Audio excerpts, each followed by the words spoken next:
Hello, we're back. I got a feedback. We're back. How's everybody doing out there? Okay. How you doing? Hey, Another Tuesday. welcome. Happy Tuesday. Tuesday, yeah. Goes so fast. It Welcome does. to the Seekers Chronicles Paranormal Historians, where the history meets the paranormal. Ooh. Where the cannoli gets in our stomach. Hey, look, I got the shirt on tonight. I know. Drink. You got to say it. Somebody has to say it. She did. Leave the gun. Take the cannoli. Take the cannoli. Hey, got my cup today. Night.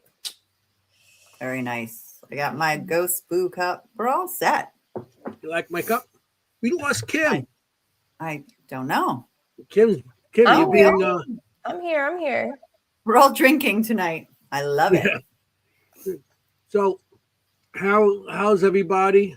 It's showtime. So we got a great guest tonight, but we'd like to know, anybody do anything interesting this weekend?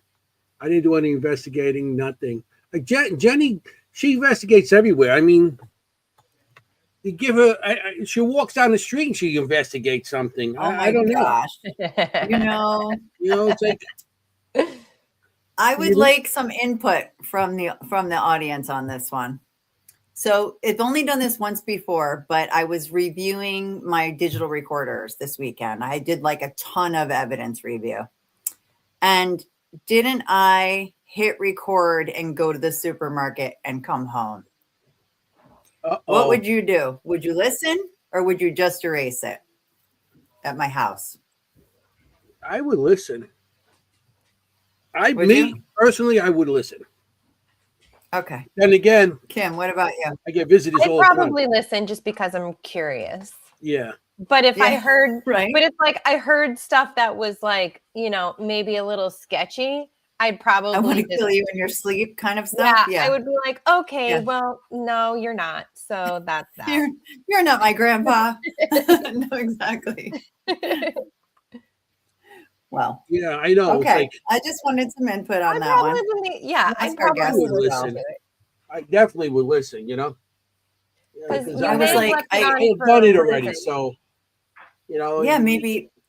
Get out. Yeah, you may have left. Get out. You pay my mortgage, hey. And then there, maybe a relevant message for you on there that you. Yes. Yeah. Yes, and maybe that was my investigation over the weekend, so I can say I had an investigation. No, but we have one this coming weekend. The three of us. Yes. Coming up this weekend in New York State. At the Briarcliff. Is it Manor? Mansion? I think it's Manor. I think it's Manor. Briarcliff, and with a lot of good friends of ours. So we're having a Seekers Chronicles event there this weekend, and a lot of good friends for a private investigation. We're super excited because the three of us will be together again. It's been happening. Yeah, it's like we never get together, and when we are supposed to get together, something happens, prevents us from getting together. So yeah, but it's been lucky. Kim's frozen. The gremlins are getting into her camera. When Kim unfreezes, we need her to let us know what's going on. Yeah, we know. What's in our stars? Yeah. What? Oh, sorry. Hey, my camera, the internet, whatever. Yeah. So what's in the stars here going on? Yeah. So we just had 3 days. Whatever. Well, yeah. Oop, hey, there's Kyle. He's trying to help me with my camera. Hey. That's my husband. What's up? He's trying to help me. He's the cameraman. He's always your cameraman, so you need him. He is my cameraman. That's so true. I love it. Guest appearance by Kyle. Oh my gosh, he is not in the stars, but so we just came out of a 3-day G3 geomagnetic storm. So that's pretty fun. It was 3 days. It was pretty high voltage, high energy, a lot coming in. We also just had the largest the largest earthquake of 2026. That was in Tonga. That was in 7 point, don't quote me, I think it was 7.6 or 7.3. Yeah. So that's really interesting. And that's crazy because that's almost a fourth of the year way through 2026. that we hadn't had a 7 point or greater earthquake, which is very unusual. So that's kind of fun. The energy is still ramping up, and honestly, even though we're in the descending phase of the going into solar minimum, we still have a high risk of storms. Actually, most of our storms come from either solar maximum or just the descending phase after, and we're kind of in that time right now. So yeah, a lot of energy still coming into this planet. We don't need more of it. Let's stay grounded. Keep drinking your water. Yeah, no Red Bull for you, Anthony. Yeah, no Red Bull. Drink what that. What are you drinking tonight? Blood Moon. Celsius? No. Pellegrino.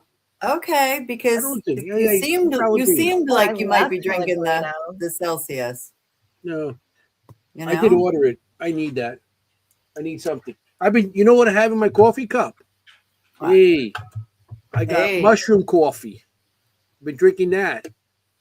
It tastes pretty good. Yeah, I tried that. I tried it and I really wanted to like it and I couldn't. And I like a lot of earthy things. Couldn't do it. I mean, the one I got is actually the pods. It's the K cups. Oh, I can't do those either. I don't like Keurigs. Well, and some people don't. I find it, hey, I do it quicker. I'm lazy. I don't want to percolate and sit there. You know, I want my stuff now. Yeah, I hear that. Watch my cup. Watch me drink. If you guys saw my coffee maker, you haven't noticed. You'd be like, yep, that's about right. We lost Kim again. So okay. I mean, I've got one of those, you know, we're gonna have to like espresso machines. Espresso. We're talking over each other tonight. It's like weird. I know, we constantly. I mean, we should. I mean, yeah, let's get going. Let's bring in our guest and let's grill him. No, I'm just kidding. Yeah. Let's bring in our guest. So do the intros. Yes. Oh my gosh. Yes. Fantastic. Well, this is a person who's been friends with you for a while now. Yeah, we were just talking about it. I think 2019 or maybe around that. Maybe even before that. Who knows? We met in Gettysburg. And we had the same commons, beer and cigars. That's what brought us together. Beers and cigars. That's so funny. Yeah. And you introduced me to him in Gettysburg 2 years ago. Right? 2, 3? It was maybe about 2 years ago. Yeah, we hang out. Yeah. Yeah, we hang out on the poolside. And he was the first person I think 2. First person I saw there when I arrived. So that was pretty cool. Yeah. And we talked him into coming on the show finally on episode 76. Finally. 76. I know, 76 episodes later. It's your good friend from Canada, people. We now have another international guest, which is wonderful. Yeah. He gave me some good stuff. We have stuff. Wes Coleman from Correctional Officers Paranormal Society. Welcome, Wes. Here he is. What's up, buddy? How you doing? Hi, everybody. Hello. Great. Yeah. So good. Glad to have you here. Thanks for being here. Thank you. Thanks for having me. It's a great pleasure to finally, even though I'm at the bottom of Anthony's list, you know, I know, right? At least I got on at some point, you know, some cancellation or something like that. I got put in. I don't know. Stop it. No, I did contact you. I'm going through my list of things, people. 76. Like, West. How come I didn't? Oh, shit. Anthony's got a lot of friends, clearly. Yeah. Hey, I'm sure he does.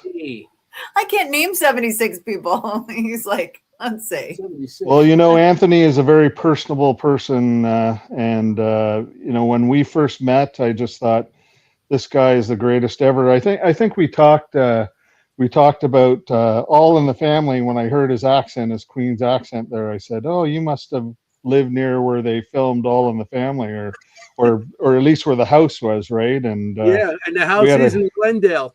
The house when they do the opening credits of the show, right. They screen down a block, and the house is in Glendale. Right. Actually, in Glendale, the old family house. And what I thought was so interesting about it is that house is right across from a huge graveyard. Yeah, St. John's Cemetery. Yeah. Where all Here we go with the bingo card. We have a bingo card. I didn't every say. I week, just said, hey. you got to hear about Anthony's 17 cemeteries around Yeah, I his was going to say, I'm like, I hope it's a cemetery bingo on there. Here we Yes. go. Here we go. Sorry to bring it up. Cemetery too. No, it's good. It's good. We also have a drinking game. When we say the word cannoli, everybody has to drink. Oh, okay. So we're a Whatever fun you want podcast. We have a tonight. drinking Water. game, bingo, whatever you got. What have I signed myself up for here? You might be sorry. A great You might be time. very A great sorry. time, Wes. Yeah, it's a good time. You know, We have fun.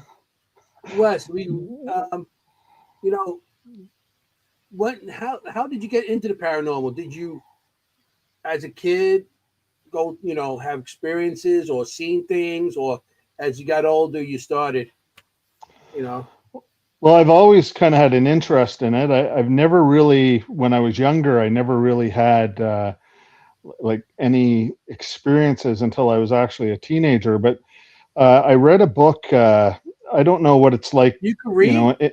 Yeah, I know it's incredible. Canadians can actually read. Really? Here we You go. read right to left or right up or Yeah. up down? How do you guys Oh read? my gosh. Yeah. Yeah, Don't no, worry, Wes. I He can't In read. several No, languages, he okay. I reads. can't read. That's why I'm saying Yeah, that. he can't read. I learned how to read from the Queen's dictionary. So, Right, and that's not the exactly. Queen's dictionary. That's the Queen's dictionary. Oh, it's not from here? Like, No, not your dictionary. A-E-I-O. Ooh. Yeah. Yeah. So anyway, to get back, so when I was a kid, I did read this book. I was in grade 3, and do you guys have like book fairs when you were younger? Do you have Oh, like? yeah. Scholastic book fairs. That's exactly. So it Finally. was. Canada had them too, and I bought this book, and it was called Some Canadian Ghosts. And strangely enough, like I still have the book, but it obviously revolved around ghosts in the different provinces of Canada and the stories behind them. And I was so interested. I was just gripped, where other kids would be like, so I'm in grade, I think I was in grade 5 or grade 6. And where other kids, I would start reading some of the stories. And I don't want to hear it. I don't want to hear it. Where I was just like, I just want to read the next one. I want to read the next one. Yeah. And just kind of went Wes had from the there. flashlight in his bed under the covers reading it. Yeah. Well, strangely enough, my dad, I'm the son of what you would call an Episcopalian minister. So, there was always a lot of spirit in my life anyway. My dad was a very open person. He was, not your kind of regular minister. He was in the military for 28 years, kind of like a Father Mulcahy, I always say, from MASH, if I'm not outdating myself there. But very, very human, and back in those days, your chaplain in the military was also a psychologist. So he was very connected to the men, and it just made living in his family, which I'm so thankful for, so much more easier. He was very accepting of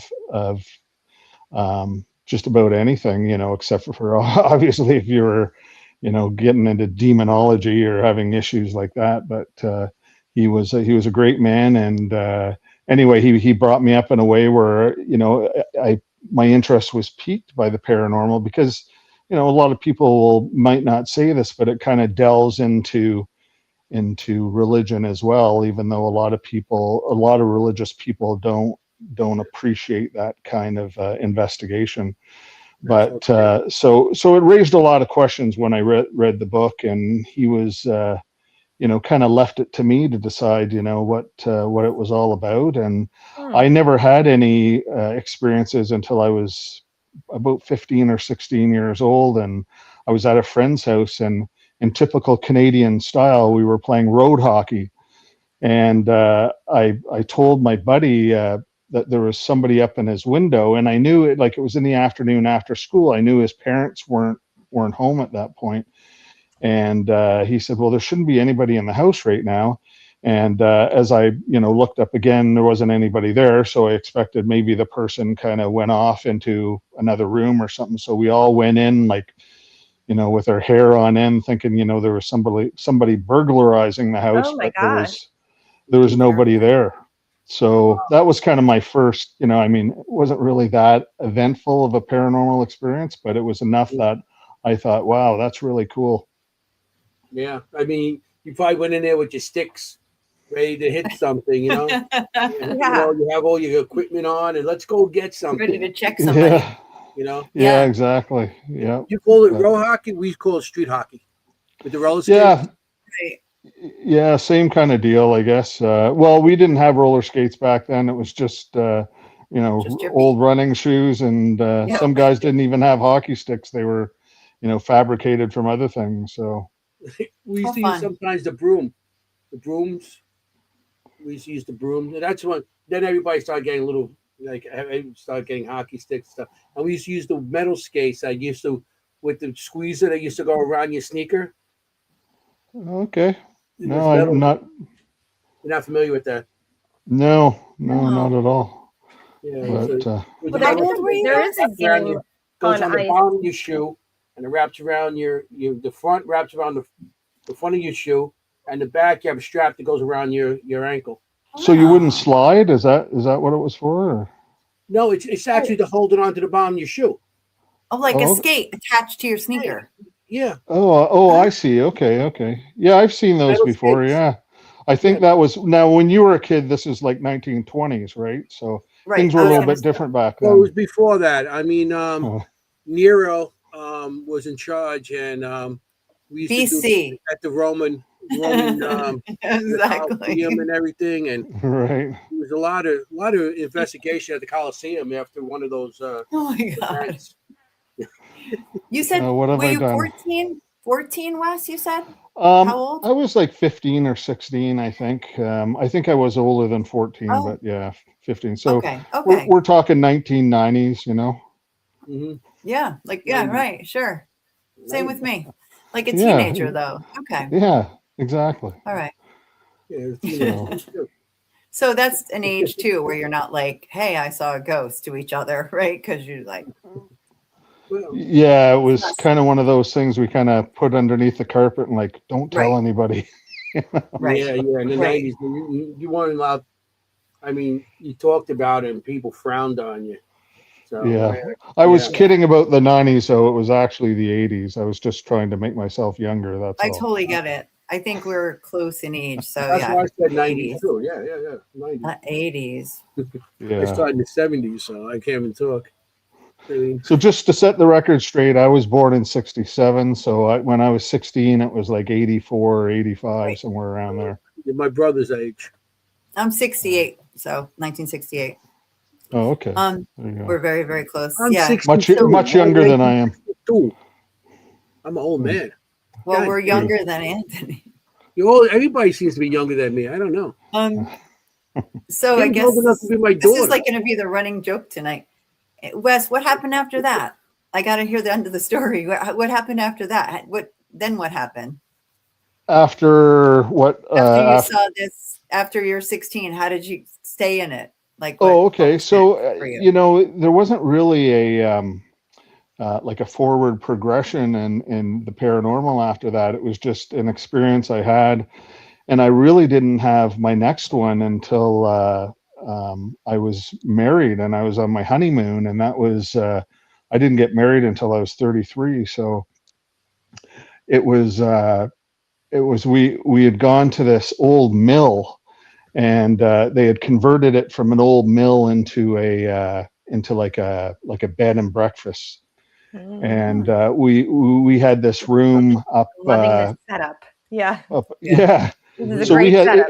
It was a beautiful, very historic mill that was built in the 1700s, and they had just recently at that point renovated into this bed and breakfast, and it was just a beautiful old building. And the room that we had was up in the top corner, and it overlooked where the falls came down the river.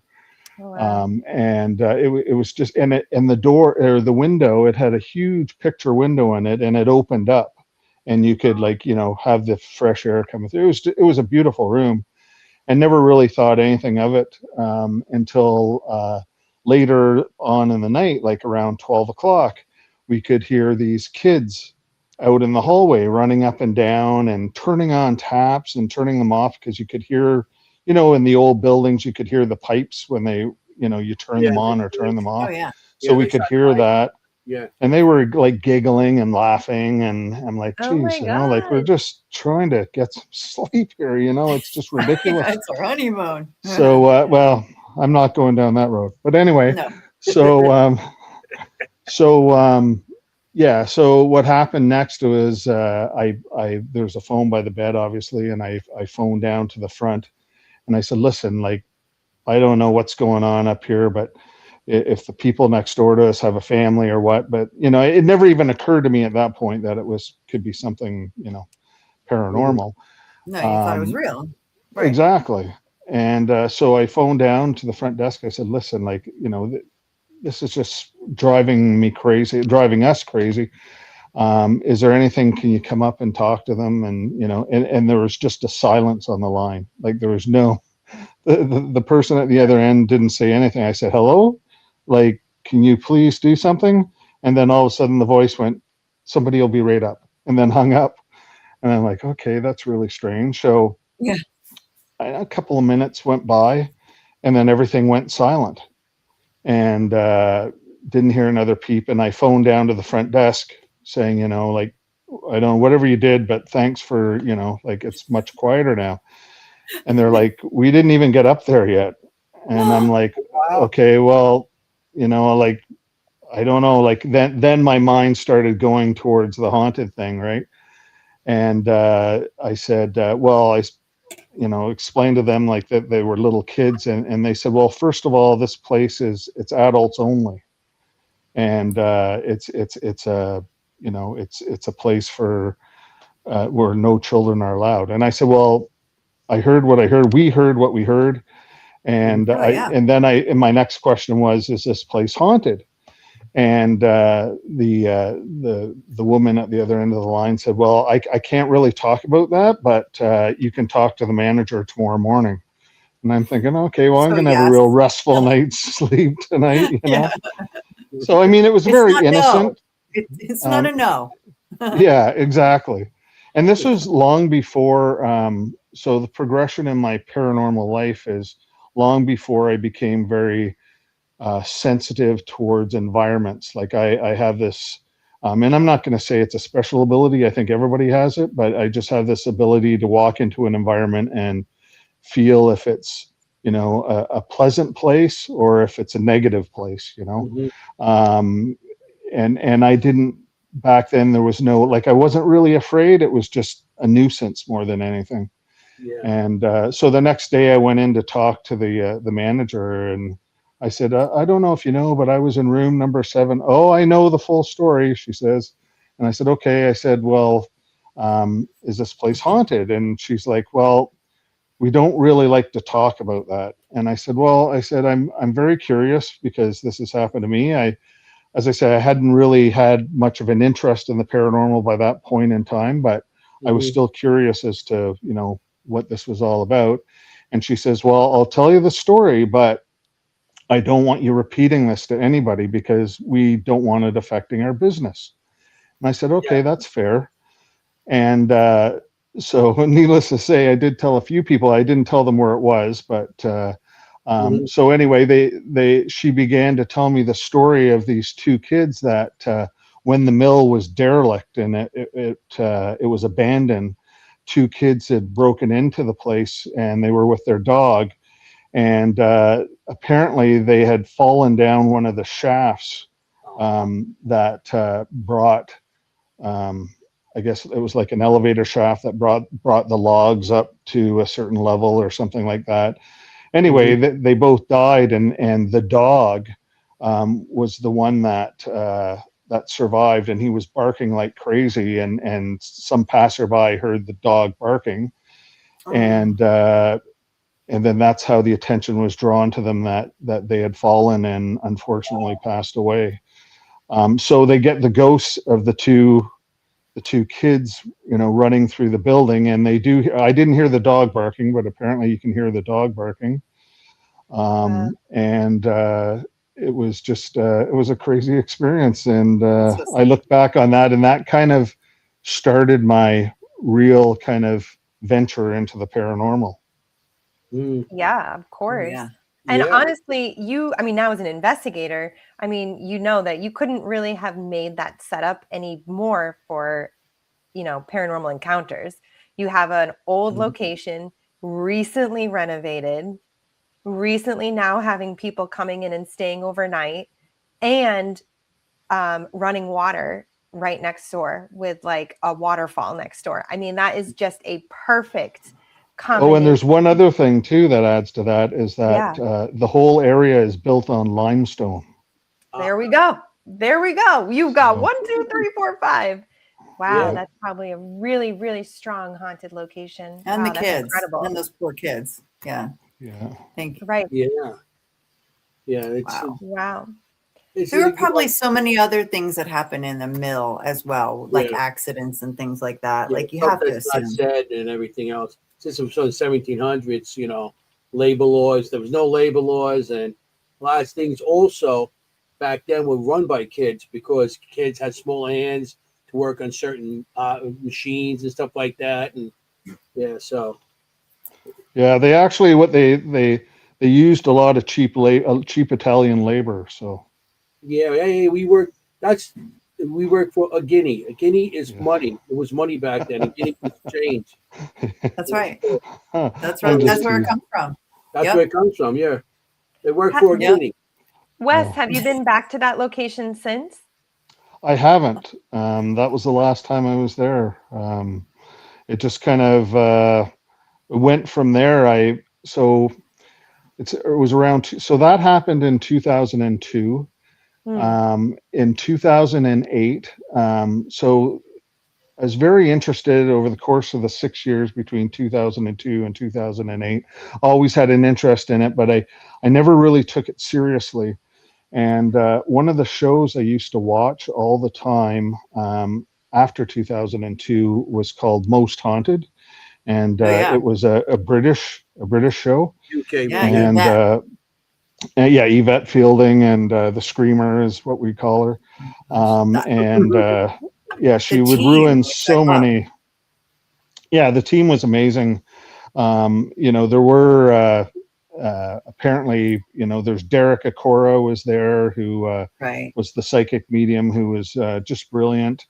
But with any paranormal show, there's always questions as to if things were set up or whatever. But for somebody that was new into it back then, I wasn't even new into it, but had an interest in it. I was just like, the half hour every week, my face was glued to the television, So in 2008, I got this idea in my head.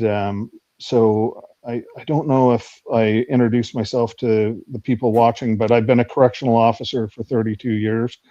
And I was on the emergency response team at work, which are like an elite group of guys who we strictly handle like prison riots and like serious situations at the prison. Wow. And I was on that team. There's about 15 of us, and I got enough nerve to ask them if anybody was interested in forming a paranormal team. And so you have to understand that when I'm asking this is a room full of guys that are, you can imagine just kind of like you see on TV, like a bunch of Navy SEALs kind of thing. So I'm asking these guys if they would be interested in doing or forming a paranormal team. And I was quite surprised. Like, there was four guys that stepped up to the plate, and they were like, yeah, like, I'm glad like, there's one guy who was so into it. Like he was a big tech guy. He had made all this stuff, and he was doing stuff on his own, but he didn't want to tell anybody because he was embarrassed about it. So that was Darren. And so Darren came aboard, and then Terry came aboard. He was another guy that was very interested in it, and then we had. I'm just, oh my goodness. I'm just having a brain fart right now. Okay. Chris came aboard. Sorry, Chris, if you're listening, I apologize, buddy. But so we formed a team, and we started out. We had so I wanted to make sure we got formal training. I didn't want to just start, because I had no idea what I was doing. I saw, the TV stuff, but the TV stuff, you want to be able to get a good backbone before you get into something, because you don't really know what you're facing, right? And still don't really know what I'm facing, but anyway, they were decided that what we'd do is we'd find a solid organization that already did the paranormal. And we came across a group called CHAPS, which stands for Canadian Haunting and Paranormal Society. Oh wow! And okay. The guy's name was Dave Gibb, who ran it. And I phoned him up, and I asked a lot of pertinent questions first, because I know there's a lot of groups out there that are kind of fly by night and they're not very professional. So I wanted to make sure that this was a group. And he told me about all his research, actually invited me on an investigation, and I was very impressed. And I said, Dave, we want to form our own group called COPS, Correctional Officers Paranormal Society.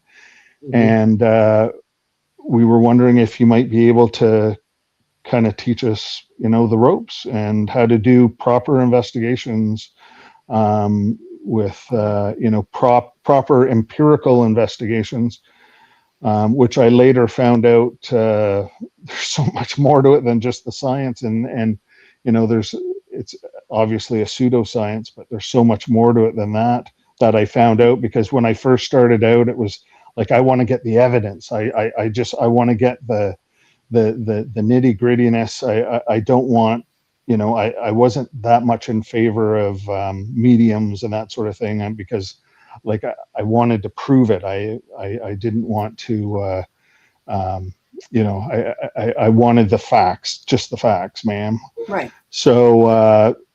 But then when we started doing these investigations over the years, things started to change for me.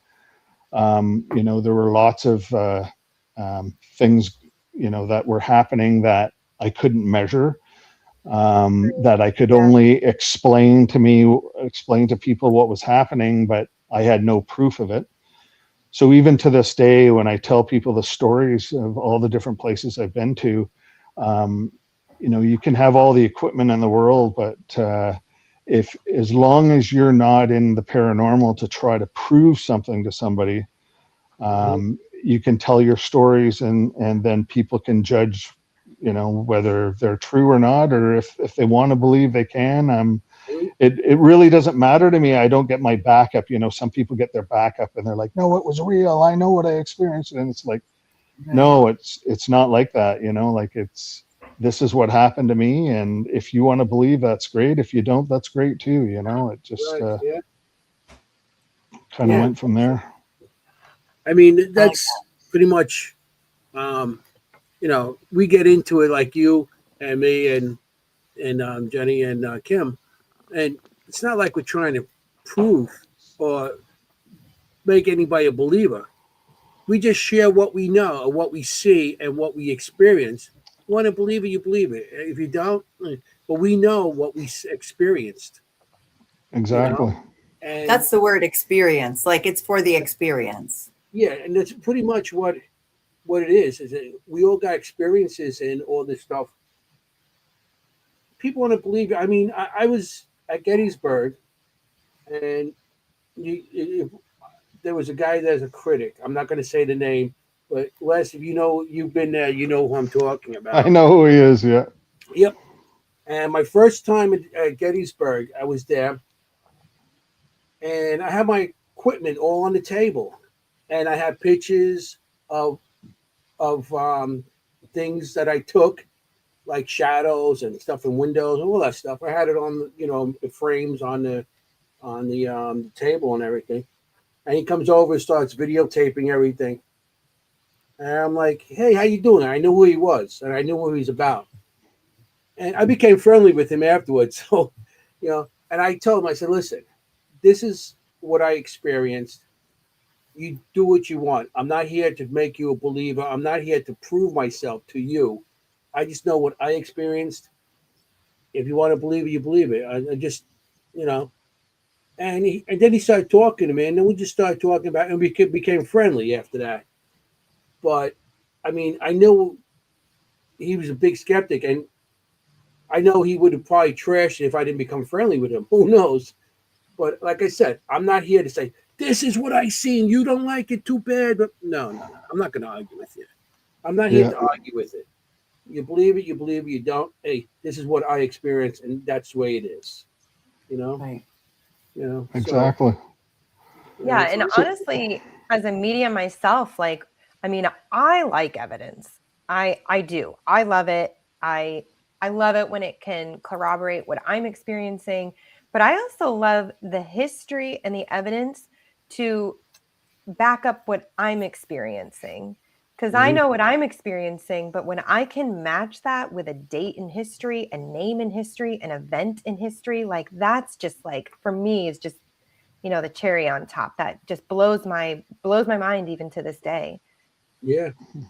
Right. And it's so great when all that comes together, isn't it? Because I'm definitely not a medium, but I've been, been involved with mediums quite regularly over the past 17 years. And some of them are absolutely amazing, and some of them are not so great. But I think it's, and I don't necessarily blame them because, different environments, different nights, different energies, everything. It's constantly changing. So you might have, a medium that does really well one night, and then she doesn't do too well another night.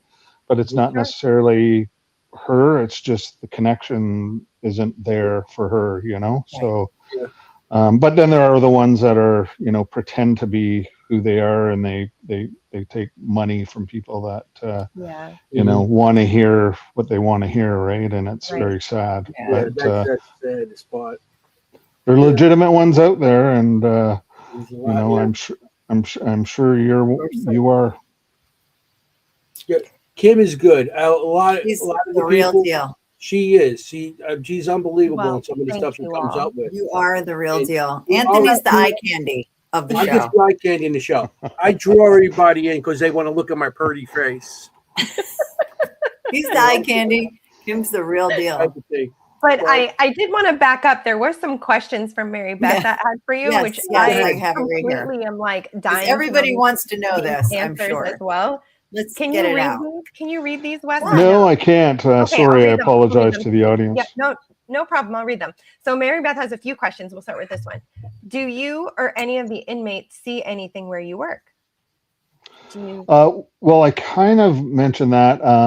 The place that I work, I mean, again, like one of the things I've learned over the course of, the last 18 years is that it doesn't matter how old the place is. There are things there that, that are there, but the likelihood of some place that has some kind of a past where, there's been serious divisions in energy, it's more likely that there'd be something happen. But no, I haven't really, I used to think that things were happening, but then I realized that, again, in the 18 years that I've done this, psychology plays such a major factor in what we do, that my mind was creating things. I would look into a cell and I would see like an inmate there with his head distorted, and then, look back and it was fine, but I think it's just, so this is I work straight night shift as a correctional officer. So you tend to, when you're tired some nights, your mind gets tired and it creates things that, stimulus that would, get your mind kind of focused in on something just to kind of snap you out of it. Right. and then you go to look back and, if the person's fine, it's not to say that it's not real, who knows, right? But I don't put a lot of credence in that. But nothing too fantastic or nothing that's worth for me to talk about, really, which is surprising in the environment that I work in, because there have been a lot of vicious deaths. But it's been pretty good. Like the prison I work in it's only just over 20 years old, so it's not that old. But there is a prison in the area that I live in. So there's about 8 prisons in the Kingston area. It's known as a prison town, and the oldest prison was built in 1735, and it's made completely of limestone. Oh, wow. And it's very similar. I won't say it's very similar because it is different, but it's kind of like an Eastern State Penitentiary. Right. And it holds a lot of memories, and it holds a lot of feelings, and limestone is that the stone tape theory thing, right? So it holds a lot of energy. And I've been fortunate to get in there a few times by myself, because they don't allow on the record investigations in there.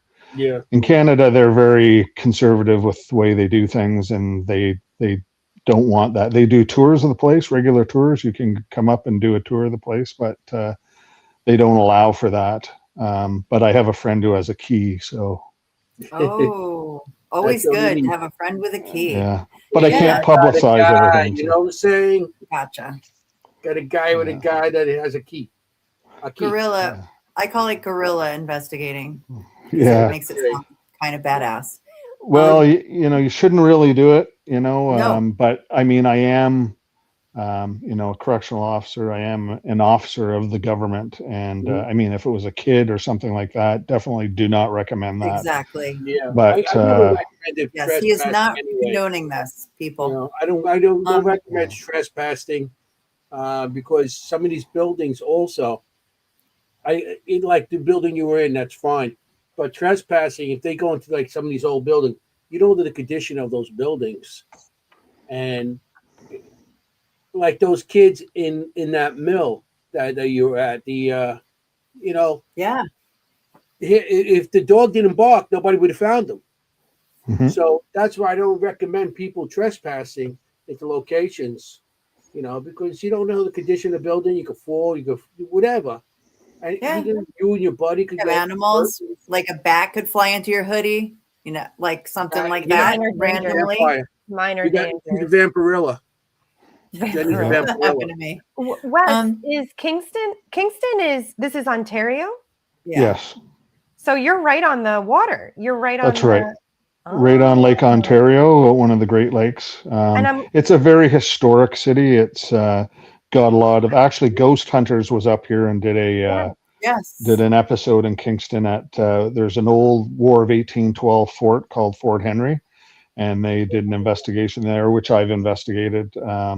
And it's spectacular. It's but if I suggest to anybody, if you come up to see the town, you can spend a couple days. You can do the tour of the old fort. You can do the penitentiary tour. It's just such a historic city, limestone throughout. There's a military college here that was devised, I think, in the mid 1800s as well. That's limestone buildings. It's just beautiful. It's right on the water, and tons and tons. There's ghost tours here, so you can take ghost tours and get a good idea of the history of this place. Is unbelievable. Like, of all the different, it used to be the capital of Canada at one point. Yeah. And it's got a very big past with a lot of tragedy. I've been to Fort Henry. And you probably know that when I immigrated to New York State, I grew up on Lake Ontario and Rochester. So yay, Lake Ontario. And I went to high school there. You go the other side, you could have waved at each other.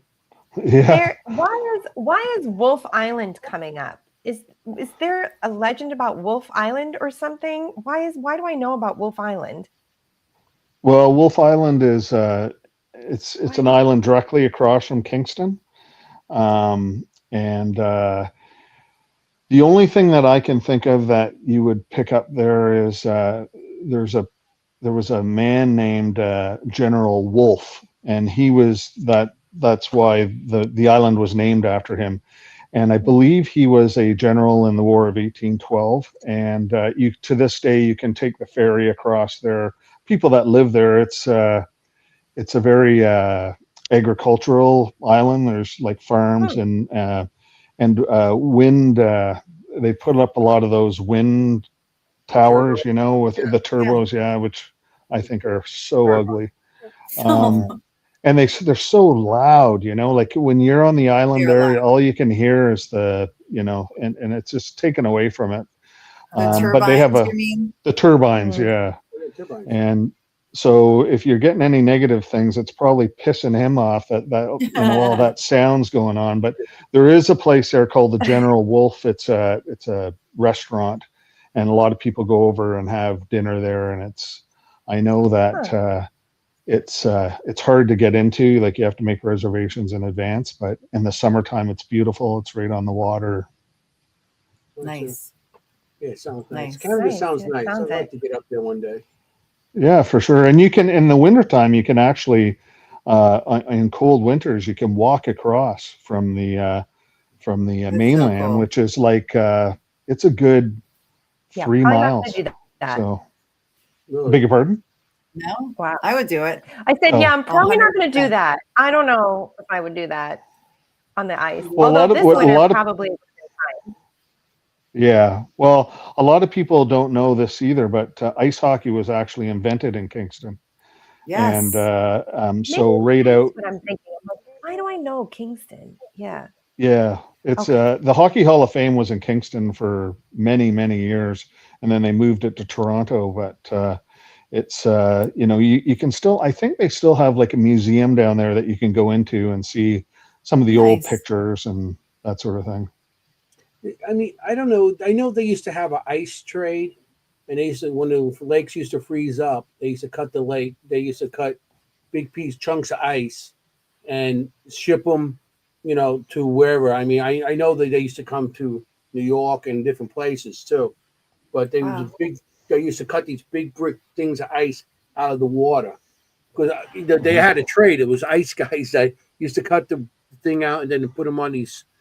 And they used to deliver them. So they probably use those to put in my scotch at night. Yeah. They give you a big. The guys there with the thing to make chip it to a little cube.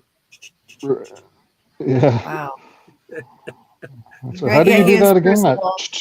Assistants chipping his ice cubes. That's pretty good. My grandfather, Sicilians in New York and Brooklyn, used to be the Icemen. And the Icemen's not killers. Icemen used to be because they used to have kind of ice. Refrigerators were not made back then. Oh my gosh! And they had ice boxes, and they used to bring the ice to these people. And I actually have it. The thing that you put on the ice, and they used to throw it on their back with a leather thing. And I have one upstairs. Do you? I actually do in my attic. I have one. The thing that it looks like a big hook that you used to pull the ice out with too. But I used to carry up the stairs to people that order it, and then they used to put it in their ice box, and they were called Icemen back then. A lot of Sicilians I know did it back then, or Italians before the refrigerator units and stuff. Yeah, that makes sense. Well, also in my town, we had a serial killer in the 70s who was called the Iceman. So yeah, well, that's what's his name. What was his name? It was a Polish. What was his name? Yeah, he's Polish. Yeah, his Polish last name. Krinsky, something like that. I forgot his first name. But that guy used to dump his bodies, Kim. Not to get outside. He used to dump the bodies of all the people. He dumped, I think it was 17 bodies over by 17, I think. But Clinton Road in New Jersey, the haunted Clinton Road. Yeah. He used to dump his bodies there. Oh, I mean, as if we needed more stuff on Clinton Road. That area is so that's haunted. cool, you know. But back to Wes. See how we go off track? to That's Wes. okay. That's all right. Go down rabbit holes. That's what it's all about. You send me some videos. You've been to some cool places, okay? Ooh. And it's evident. It's just him showing and talking about and showing the place. So I'm going to play one right now. Awesome. Cool. Okay, Cool. it's a sorry. location. So here we are. It's October 21st, 2016. We're here at a very special location, the Jamaica Inn, which is in Cornwall, England. A special investigation for cops. It's actually just me. I'm visiting relatives here, so I thought I'd come to this epic location that's been filmed on several different programs, including Most Haunted and Ghost Hunters. So here we are. I'm hoping it'll be an eventful night. It's Jamaica Inn is famous for Daphne du Maurier's novel entitled the Jamaica Inn, and it's known as a location that has been haunted at times by the sound of horses walking, and also special spirits that maybe we'll bump into later tonight. So this is the behind me, the grounds and the sign of the Jamaica Inn. And beautiful, beautiful location. Very, very remote. This place is in the middle, basically, of a moor, which is like miles and miles of fields and bogs, which is like a swamp. So this is kind of the midway point. If you ever get a chance, maybe see the movie. There was a movie called The Jamaica Inn, which is based on Daphne du Maurier's novel. That's on Netflix. I actually just saw it last week. So anyway, hoping for an eventful night, and stay tuned. That's Cool. awesome. That's cool. Wow. I read that book. Where are all the people? I know. Well, as I said, it's out in the middle of nowhere, and either you're in the pub, which the pub is unbelievable. I have another clip on that too, but I didn't send it. But it's one of those traditional old English pubs that have the the wooden beams on the ceiling and all. Have you ever been to Europe or England? And the pubs they put money and they like bills from all these different countries, and they put it up on top of the beams, and so you can walk through there and see all the different currencies of the people that have been there. But it's honestly, it's this little place, and it's in the middle of nowhere. And it was a smuggler's haven back in the 1700s, where pirates used to come in, and they would stay at the place, and they like a lot of pirates there that would kind of do their, like, it was just a very evil place back in the day. People died there, and they would do their planning there, and it was just a real nasty place. But today it's just gorgeous, and I recommend anybody that if you're paranormally inclined to go and visit, and you can do your own thing. They do have ghost tours there on the weekend where they include dinner, and I know the people that run it, very, very nice people. And I remember showing up there one day, and they were like, they treated me like I was royalty, like it was just incredible. And Nice. But the place has got so much history. Just like, I mean, I know you guys are right into that, and you would be just blown away by it. And as you know, the Daphne du Maurier book is a classic. So and you can, and the movie. Real. Like I thought that was a fiction story. I mean, in the book, it's her uncle, right, who's a smuggler. Yeah, it's not. I don't think it's real. I think it's based I mean, not real, but I thought it was complete fiction. I didn't realize it was actually a smuggling. Oh area. Yeah, it's and in the first movie that was filmed, Jane Seymour was actually played the title role in it. But yeah, you should like and I as love I the said, book. most Haunted did a show there, and they got some really cool evidence. But as soon as you walk into the place, you're just like, oh my God, this is just like, Really? it's the quintessential English pub, and Yeah. obviously the beer is great. Yeah. But it's just being in that atmosphere and feeling, like, yeah, there were areas of that place that kind of gave me the willies. I had a crazy experience there one night where I was in my room and something banged on the door like at 3 a.m., like bang, bang, bang, like really loud. And I got up, like just jumped right out of bed, went out, and it was in a place where there's just this hallway with like 4 rooms in it. And I would have heard it, whatever it was, go down the stairs or whatever. I opened the door, there was just nothing there. Yeah, And that's Right. awesome. it Yeah. was, Sign me up for this place. Yeah, that's you would love it. You would have you would be tired at night because of all the spirits that are in there. Oh yeah. You would be exhausted. Maybe I could bring my little ice hook. the ice. Yeah, that's what I got. Yeah. Well, those are called something different in Canada, but I won't be graphic. Yeah. So, Yeah, I don't think we can say that. pretty Yeah, cool. I think I have those too, but No. that's for my job. We can say a Ballbuster. lot of things, but yeah, something like that. Yeah. So you were there for multiple days? Yeah, I was. So I've been there quite a few times now. I kind of broke away from cops for not broke away, but I just started doing my own thing on the side because the guys, they have young families and they couldn't do as much as the time that I had available. So I started working with Richard Estep, actually, the author, and I was on his research team, and we did some investigations down there. One of them being the Jamaica Inn, and another one called the Bodmin Jail, which is just it's unbelievable. And then we did this other manor house, and we did a couple of places within one of the cities there, and went to actually. I don't know if any of you have heard of the person Aleister Crowley before. Does that name? Of Do you course. know? Yeah.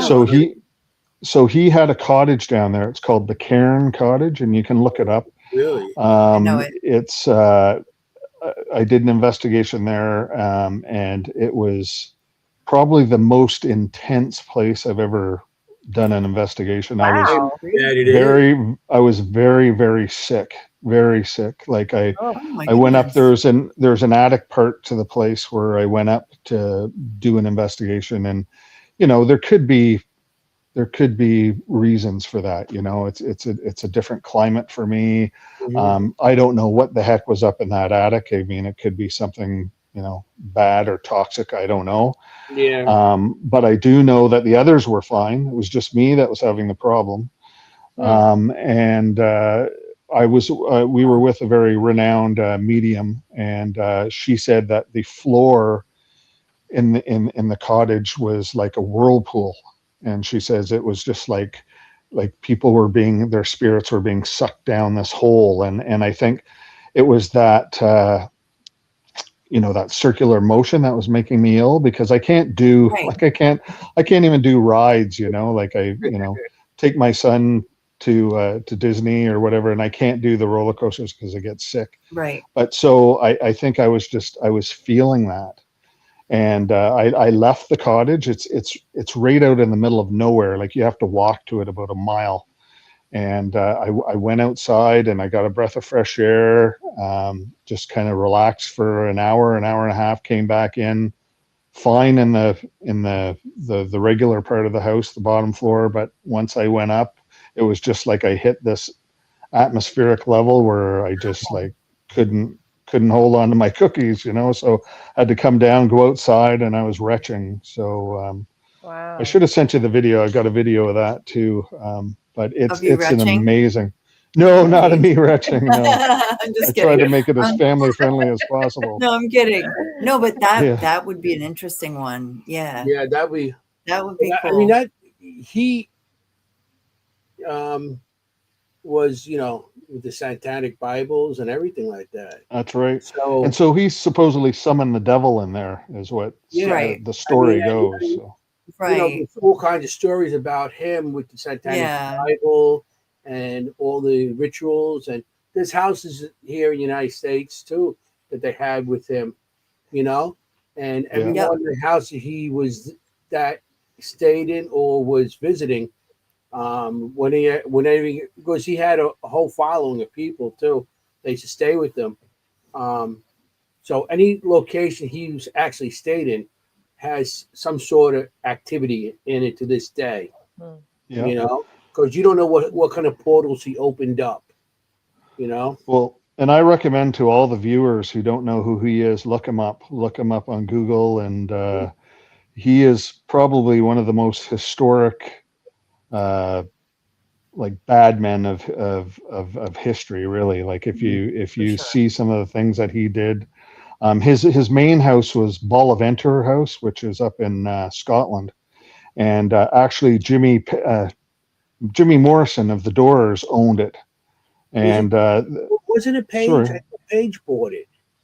Maybe it was Jim. I always get those two mixed up. I Yeah, don't know it was why. I mean, not my generation, your generation. but, Guitarist. Yeah. you It know. was a big thing One about of they those put his kids. into satanic rituals, and then his Yeah. sign that with Zeppelin was Zolfo, and Exactly. then Zolso. Oh, that's right. Yeah, so they had all kinds of things relating because he bought that place.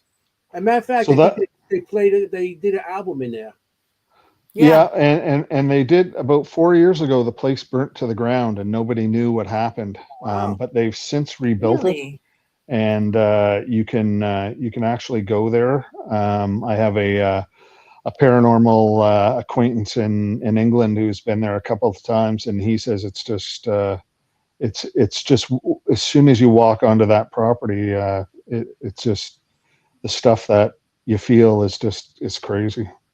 Anything? Okay, now we have all these questions about anything this. that Everybody was, knows it. Wasn't Hotel actually stuck in California that written house about because that? of what he did. Okay. That was free because it has no walls, so it's out. Yep. Yeah, I think there's a lot of books on And Aleister also- Crowley. Yes. I have Didn't no Black idea who this Sabbath person record is. there? So No? In the Nope. 60s, he wrote the Satanic okay. Bible. yeah, Yeah, Matt, you're like, I'm good. I'm I don't good. need to. If it comes across it, Yeah. I'll come across it. Well, but you so make if sure you're somebody else closed out there who off. Doesn't know Make who sure- he is. Make sure Yeah. you close yourself off before you read some of this stuff Yeah. because it's Yeah, I don't It's- particularly need to. I knew somebody Unless I had come the across Bible. it like on location. It's Then crazy. I don't necessarily jump in. But I was going to ask you, Wes, because of your background of having, religion in the family and being a correctional officer, do you think Yeah. that's why you could have been more affected in that location? Yes and no. I've always been protected by my family, my deceased family. I've always felt that anyway. Mhm. My dad passed away in 2014, but my grandfather was an Episcopalian minister, and three of my dad's brothers were Episcopalian ministers. Yeah, I feel that from you. Yeah. So So I'm very protected when I go into places. I think that's why I feel so confident when I do investigations. It's not to say though that something can't happen, because it has happened, but for the most part, I rely on them when I go into places to cover my back. Yeah. That's so lovely. I love that. Yeah. I got my That's Sicilian so mother beautiful. Like a guide. watching my back with her slipper and her wooden spoon. That's the one who protects me. My Yeah, they Sicilian wouldn't mother protect Yeah. with the spoon. Hey, leave my son alone. So, That's kind It's of called beautiful. negative reinforcement. yeah, I mean, it's Sure. I'll take any kind of help. I got another Wes- video I want to play. Oh, okay. Okay. I have a quick question about that. Did Go you ahead. ask for that, or did they just protect you? Like, did you call I upon have them felt to that. protect you? I have felt that all my life. I have felt it all my Okay. life. I've always felt like when I go into, I'm not a regular churchgoer anymore, but it doesn't mean I'm still not connected to it and that my beliefs aren't the same. I just For believe sure. that you have a personal attachment with God that is personal, and but I've known that they've always been there, like on special occasions, and I get really emotional, so I don't want to go down that path. Yeah, But yeah. I know that they're there, and they're there in the hard Amazing. times, and they're there whenever I'm like, it's like they want me to get the answer. They want me to to get that evidence. Like they're there, but I also know that their main reason is to protect me. Yeah. That's the best thing when you have family backing you. Here's one here. I'm not sure all the videos. I couldn't make out. I mean, I try to get this on here quick. So. When's the last time you had beer?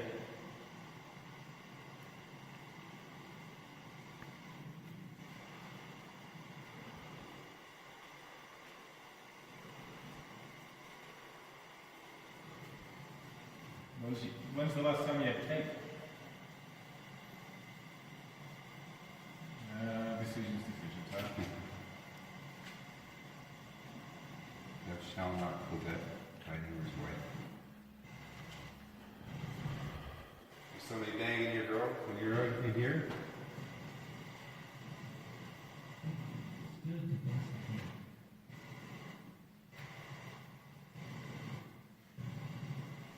What's your wife up to while you're in prison?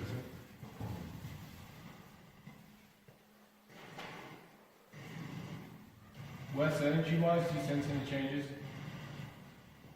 I'm really getting nothing. You need that. Not that I sense that kind of stuff.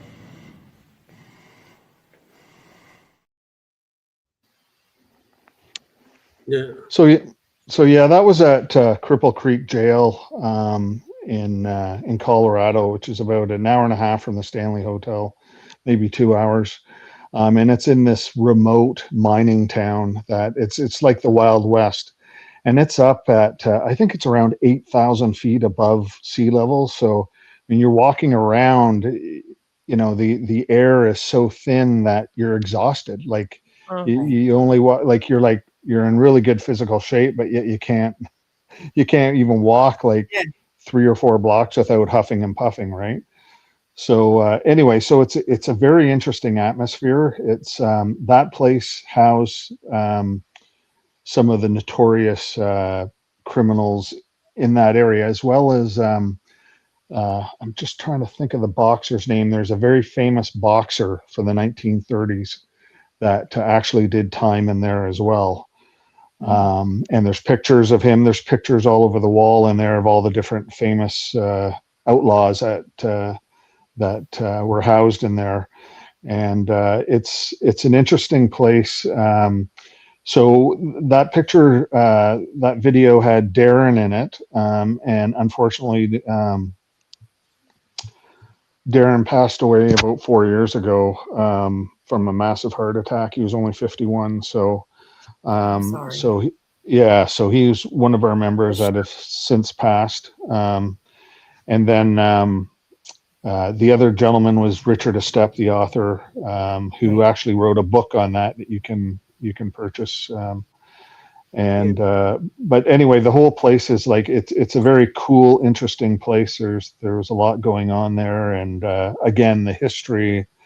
You walk into that town, and it's like all of a sudden you're in the town, and there's nothing for miles and miles away. It's and there's like casinos there now because there's no way to support the economy of this small town. So like the mines have all closed. So you have a lot of people up there, and there's another video I think I sent Anthony too about one of the place that we stayed in, the Imperial Hotel, which had like Crystal Creek. I beg your pardon? You have another one here with Crystal Creek. It's like 3 minutes. Cripple Creek. Yeah, that's the Imperial Hotel. Yeah, I'm thinking the song Crystal Creek by what do you? I'm thinking about a song that was. Yeah, that's Cripple Creek. Yeah, that the song's called "Up on Cripple Creek." You know that one? Yeah. Yeah, that's what I'm thinking of. Yeah. I got another one here. You sent me 2 of them, or? I did. I sent you one of the when we were kind of doing the tour with the Mhm. of the Imperial Hotel. You want me play that? Sure, you can. It's basically in the basement there. There's a an old stage where they did like shows, you know, where you know the locals would come in, and it's been closed off for years. And like Roy Rogers' son was in there, Roy Rogers Jr. There's a couple of different stars from the 1930s that were in there that became big later on.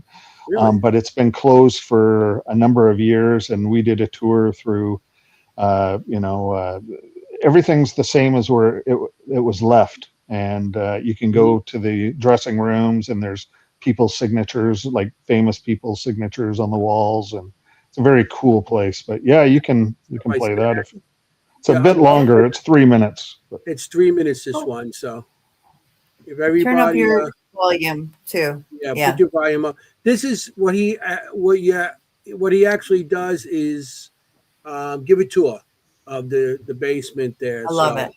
and Love the it. woman's talking. So I'll make it go a little up your volume on your stuff because the woman Yeah. is a little low on it. So here we go. So here we go. So here we are in the Imperial Hotel in Cripple Creek, where this is where we'll be staying the next few nights. It's also known to be extremely haunted. The owner of the place, back in the early 1900s, was actually killed by his daughter, hit over the head with an iron, no less. So we're just kind of getting the grand tour right now.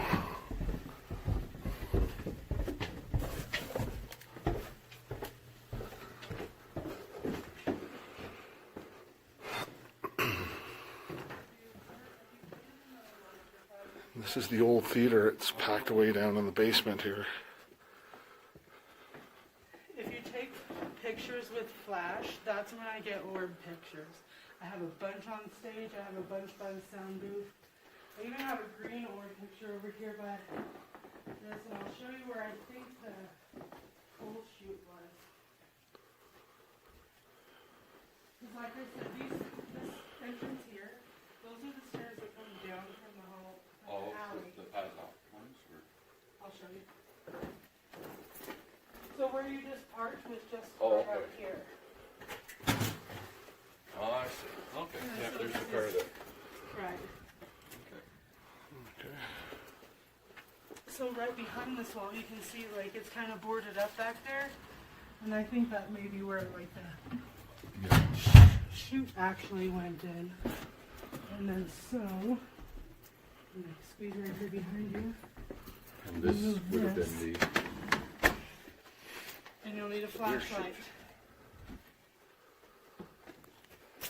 But you can see to that side and to this side. But this also, there was also a tunnel that went from the Hotel St. Nicholas down to Maggie's, because the Hotel St. Nicholas was the hospital and Maggie's was the morgue. Oh, wow. What's down this way here? On this corner. Interesting. Just heard something over there. I was standing here, right where you are now, and I felt a wind come in on me. I don't know, a couple months back. So do many people come down here anymore, or? Only the people that, like, a few employees haven't been over here because, like I said, Broncos just acquired this. So sometimes I give people tours down here from over there, or if people come just for the haunted experience, sometimes I bring them down. And what's with the hats? If you played in the melodrama for 5 years, you got a hat. Oh, okay. And look at that. What a coincidence that is. My name. Yeah. Just happened to look over there. Roy Rogers Jr. signed the ladies' wall in the dressing room, and Arthur Godfrey has a hat. is a hat that just says Goldie, so I don't know if it's Goldie Hawn. Oh, yeah.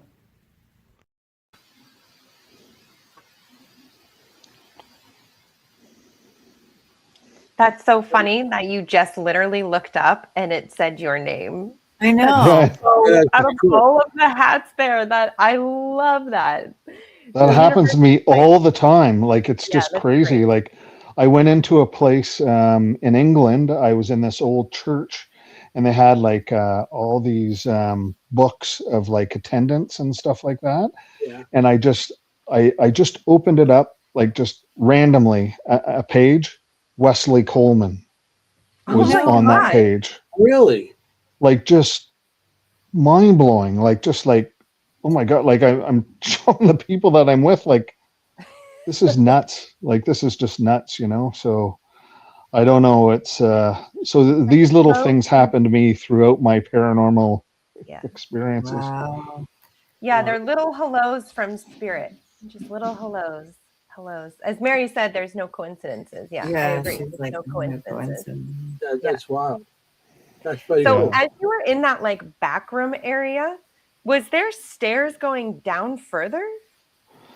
Yeah, there's like, so now this is going back because I think that was 2018. I think we were there.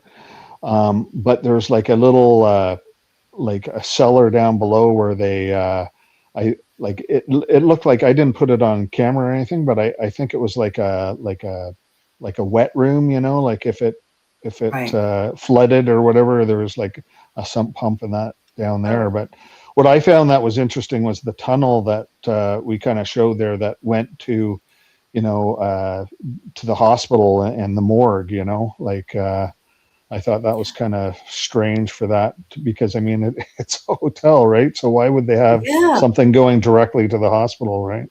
Yeah, that Yeah. is I weird. thought that was fascinating, and I also thought that would be the first place I would go. When she opened that door, I was like, "Oh yeah, I'd be Does right that- down there." That They hospital- know me. They know I'd be like the one right down there. Yeah. Does that And hotel they, have the other history maybe to do with the hotel, with the hospital?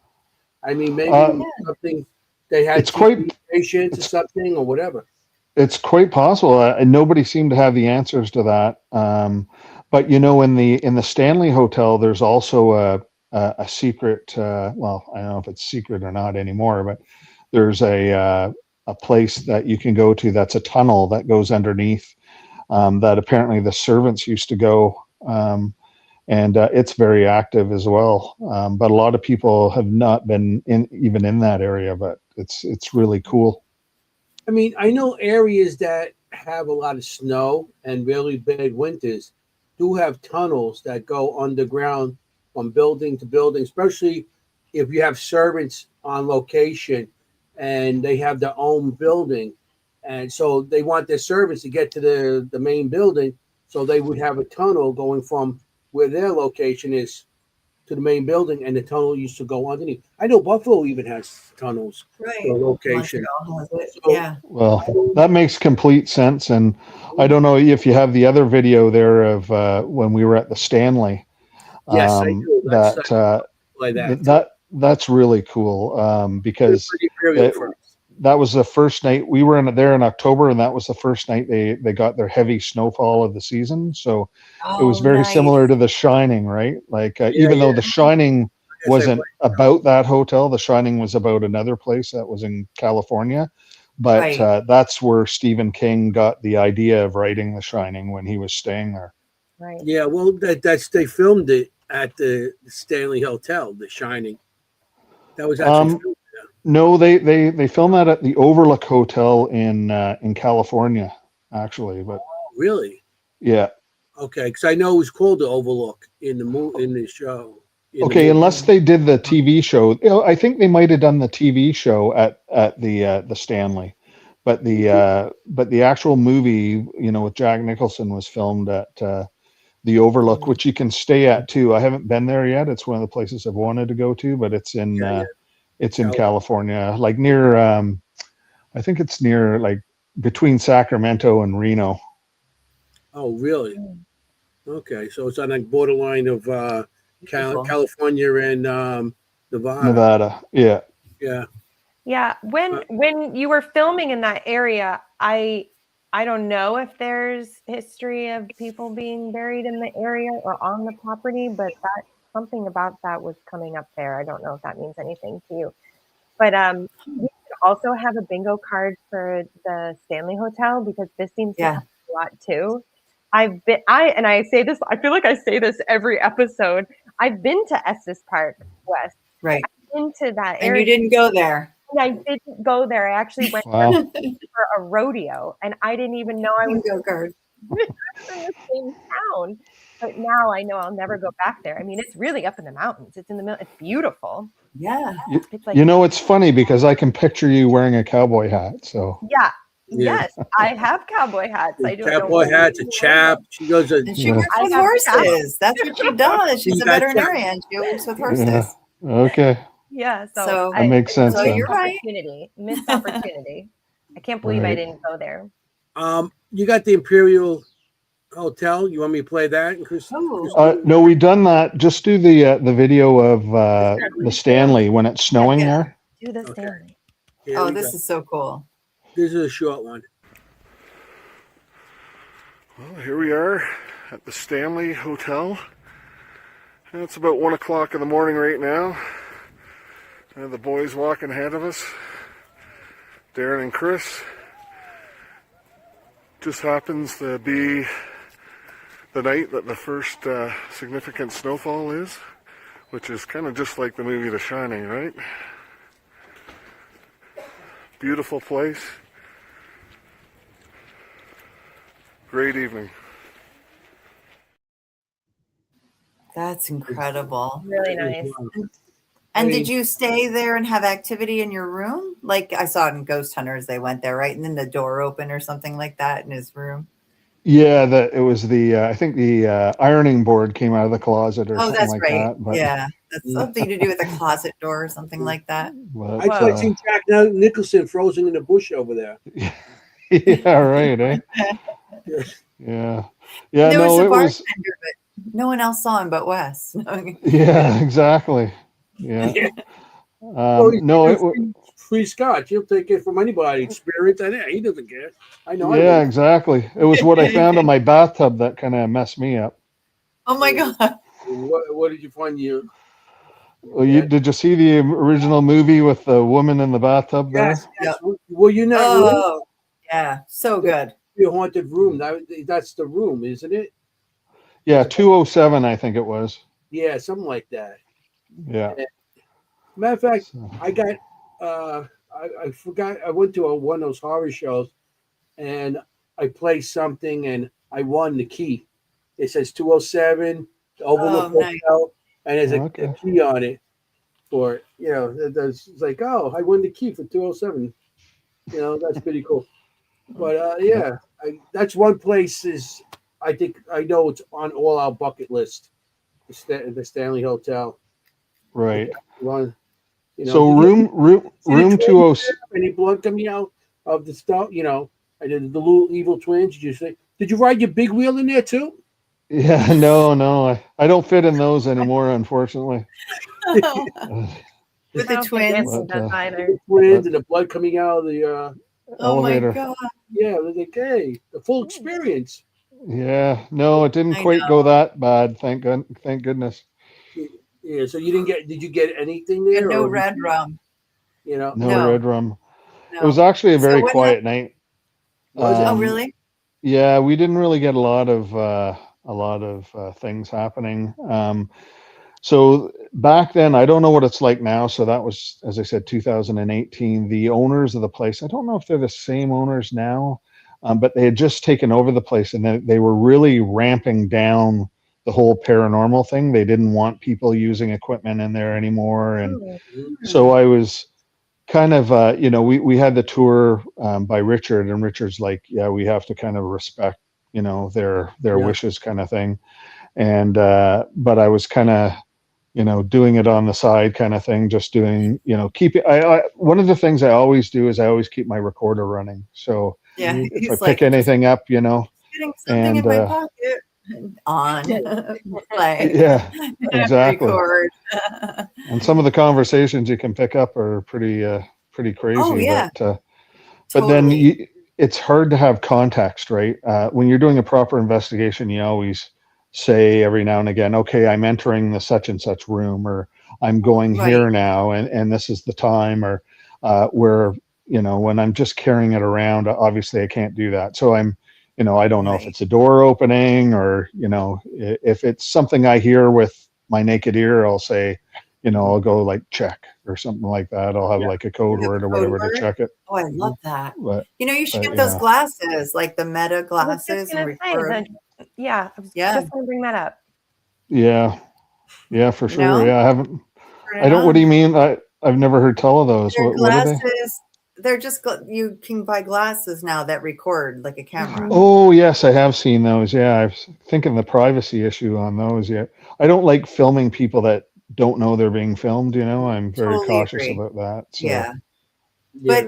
But if you are able to film, you would have context, right? Like, so you'd have like we always wear body cameras. So I match up my body camera with my recorder, because I do the same thing. I turn it on right away, yep, and I can match up the time and see what I'm doing, because sometimes I hear someone talking and I'm like, that's Right. got to be Anthony. And then I can see Anthony not talking at that exact time, or his mouth right, closed. It's pretty cool. right. But I rely on that matchup. So yeah, I know you don't want to just be walking through a hotel filming people. That's pretty creepy. Yeah, it's a fine line, right? And yeah, people kind Yeah. of, Very are you Yes, filming, or, I agree with it's like, Yeah. not filming you. Well, Don't worry about it. interestingly, in New Jersey, it's a one party. It's a one party filming. So in New Jersey, you can film anybody if one person is aware of it being filmed, and that one person can be you. So that's very And disturbing. you can record voice too, can't you? Yep. Mm-hmm. Really? Yeah. Yep. I don't know. I just think it's an ethical thing, right? Like I'm Sure. very strong on ethics, and so I'm very careful with some of the evidence that I do post, and you just have to be really careful.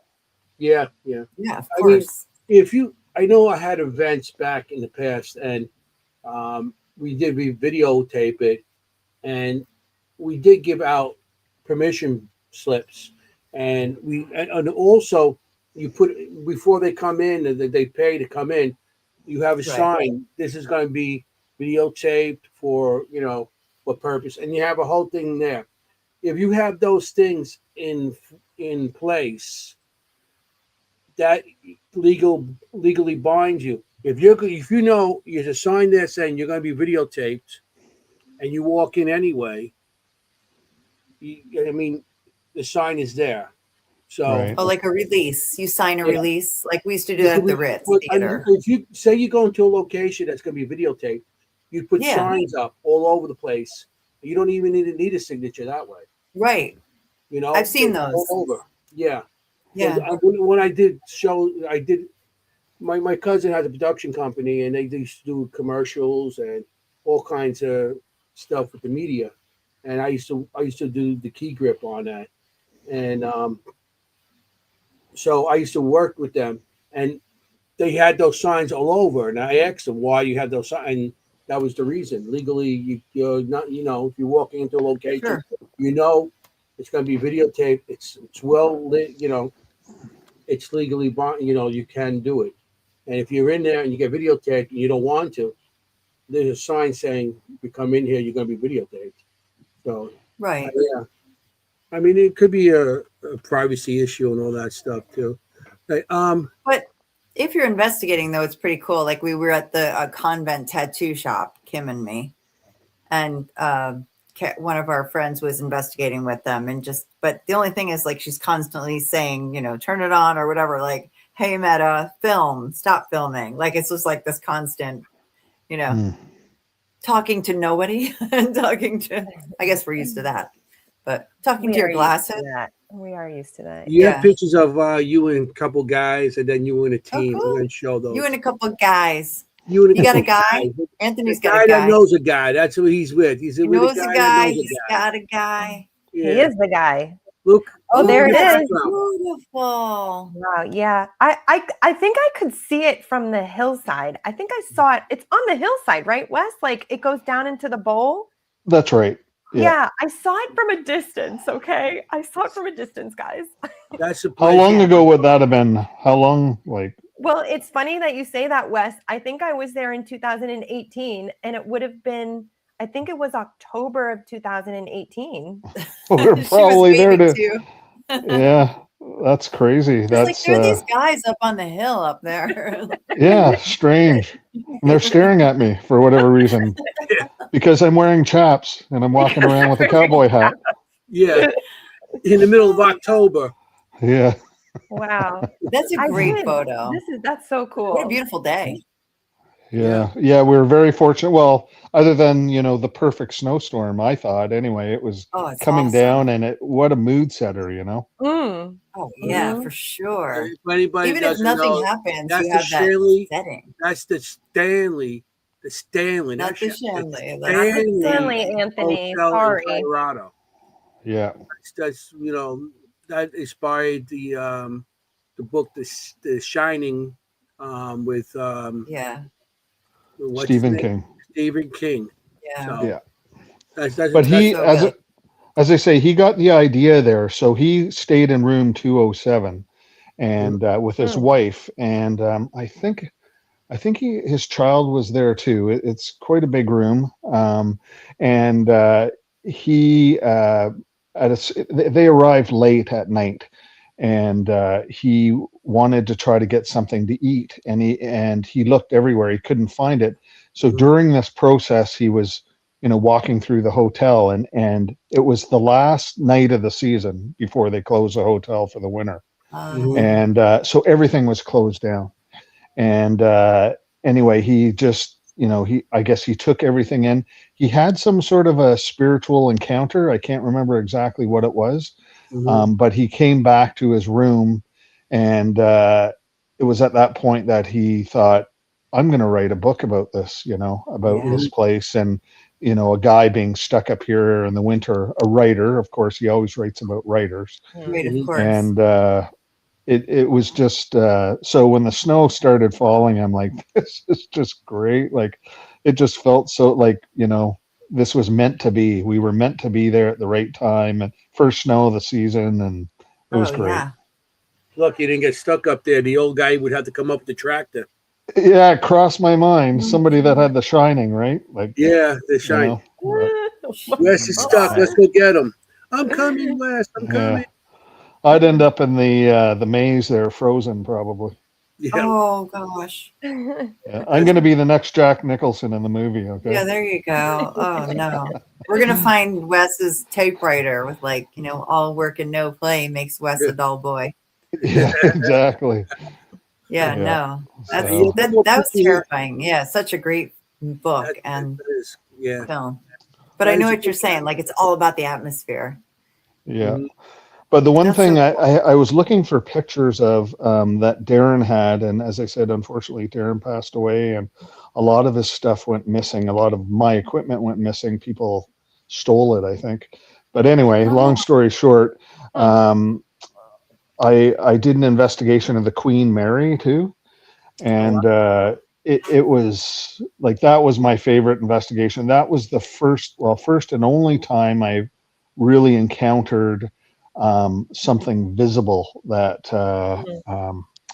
I was in the so I'm sure you guys are well aware of the story behind the Queen Mary, so I won't go into it, but I was in the first class pool area has a change room attached to it, and basically what it is, it's just this long hallway.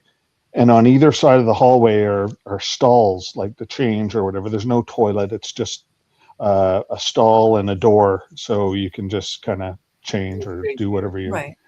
And there's probably about 8 stalls on each side.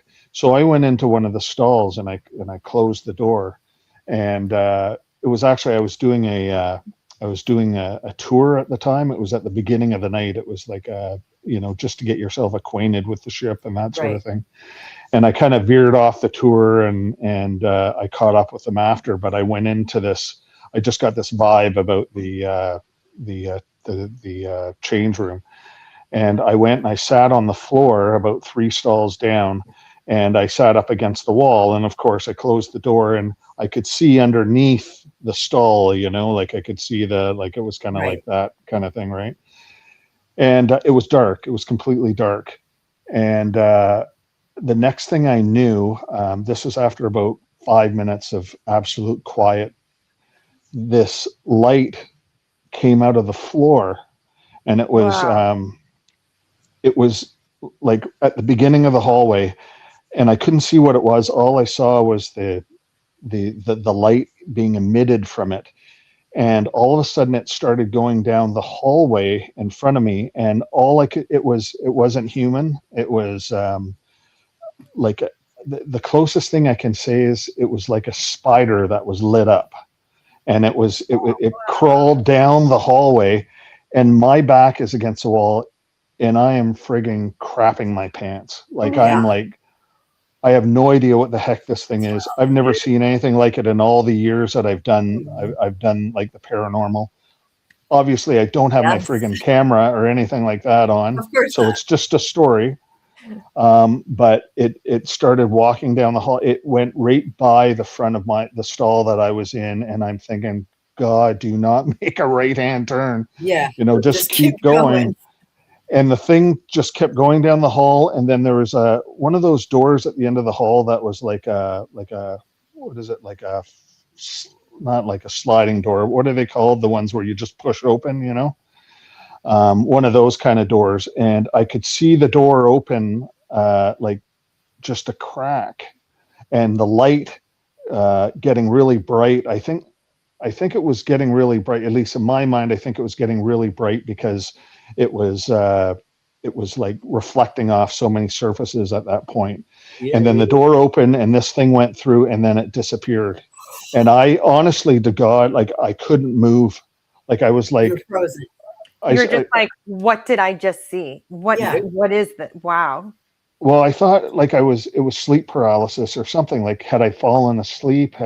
Was this, because I'm always thinking, so I have a degree in psychology. So I'm thinking, is this something my mind created? Like, is this something that, and I couldn't figure out what it was. Or a trick of the light, or like a trick of your brain or whatever. Like, yeah.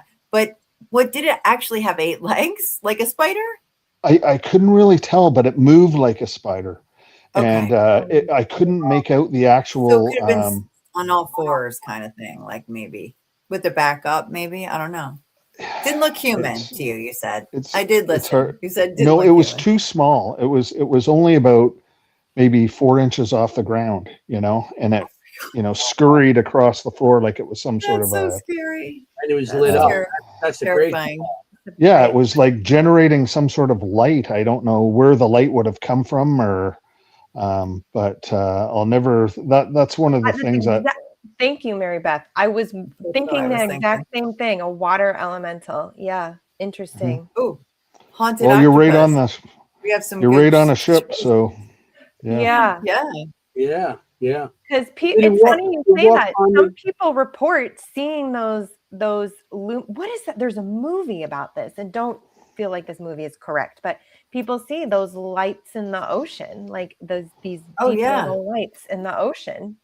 Well, there is marine life that does emit a fluorescent light that you can see. Like, I know when I was small, my dad took me on a camping trip, and we took this ferry from Vancouver Island over to the mainland of British Columbia. And when we were on the ferry, you could see all the luminescent